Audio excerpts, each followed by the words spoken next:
প্রথম আলো এবং ডেইলি স্টারের উপরে আক্রমণ, এই ধরনের আক্রমণ আমরা আগে দেখিনি। এটা ছিল স্বাধীন গণমাধ্যমের ওপর একটা আক্রমণ।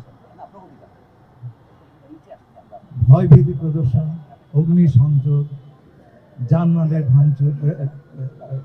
বিধ্বংস করা, ভাঙচুর করা, এগুলো একটা সভ্য সমাজের অংশ হতে পারে না।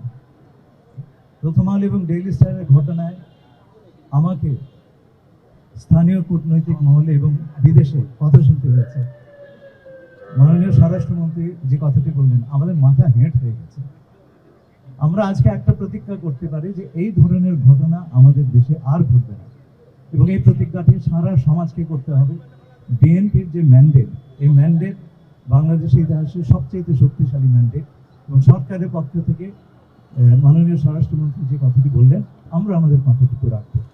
আপনাদের অসংখ্য ধন্যবাদ। এছাড়াও আমি প্রথম আলো এবং ডেইলি স্টার পরিবারের প্রতি আমার গভীর সমবেদনা জানাচ্ছি। তারা যেন এই ধ্বংসস্তূপ থেকে, ধর্ষের উপর দাঁড়িয়ে থেকে আবার তাদের প্রতিষ্ঠানগুলো সুন্দরভাবে গড়ে তুলতে পারেন, এবং বাংলাদেশে সত্যিকারের স্বাধীন এবং দুটি গণমাধ্যম হিসেবে আবার তাদের কর্ম সম্পাদন করতে পারেন, সেই আশা আমি করছি। আপনাদের অসংখ্য ধন্যবাদ।